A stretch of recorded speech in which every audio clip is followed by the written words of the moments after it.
അടുത്ത വാർത്ത, ഡൽഹിയിലെ സ്കൂളുകൾക്ക് നേരെയുണ്ടായ ബോംബ് ഭീഷണിയിൽ കേന്ദ്ര സർക്കാരിനെതിരെ ആം ആദ്മി പാർട്ടി. ഇത്രയും മോശം ക്രമസമാധാന നില ഡൽഹിയിൽ ഉണ്ടായിട്ടില്ലെന്ന് അരവിന്ദ് കെജ്രിവാൾ പറഞ്ഞു. ഇക്കാര്യത്തിൽ കേന്ദ്ര ആഭ്യന്തരമന്ത്രി അമിത്ഷാ മറുപടി പറയണമെന്നും അരവിന്ദ് കെജ്രിവാൾ ആവശ്യപ്പെട്ടു. ബൽറാം നെടുങ്ങാടി വിശദാംശങ്ങളുമായി. ബൽറാം, വ്യാജ ബോംബ് ഭീഷണി എന്നുള്ളത് ഇതിനോടകം തന്നെ പുറത്തു വന്ന കാര്യം, പക്ഷേ ഇത് തുടർച്ചയായി ഉണ്ടാകുന്നു എന്നുള്ളതിൽ എന്താണ് മുൻ മുഖ്യമന്ത്രിയുടെ വിമർശനം?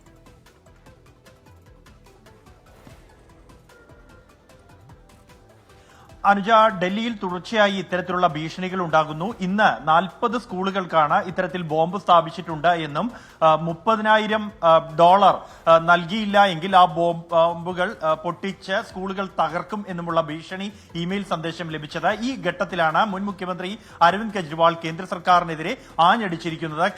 ഡൽഹിയിലെ ക്രമസമാധാന നില പാടെ തകർന്നിരിക്കുകയാണ് എന്നും മുൻപൊരിക്കലും കാണാത്തത്രയും മോശമായ അവസ്ഥയിലാണ് ഡൽഹിയിലെ ക്രമസമാധാന നില. അതാണ് ഈ തുടർച്ചയായുള്ള ബോംബ് ഭീഷണികൾ സൂചിപ്പിക്കുന്നത് എന്നും ഇക്കാര്യത്തിൽ ആഭ്യന്തരമന്ത്രി അമിത്ഷാ മറുപടി പറയണം എന്നുമാണ് അരവിന്ദ് കെജ്രിവാൾ പ്രതികരിച്ചിരിക്കുന്നത്. അതേസമയം അനുജ സൂചിപ്പിച്ച പോലെ തന്നെ ഈ 40 സ്കൂളുകളിലും പോലീസും ബോംബ് സ്ക്വാഡും പരിശോധന നടത്തുകയും ബോംബുകളൊന്നും കണ്ടെത്താൻ കഴിഞ്ഞിട്ടില്ല. അതുകൊണ്ട് തന്നെ ഇത് വ്യാജ ഭീഷണിയാണ് എന്ന് സ്ഥിരീകരിച്ചിട്ടുണ്ട്. അനുജ,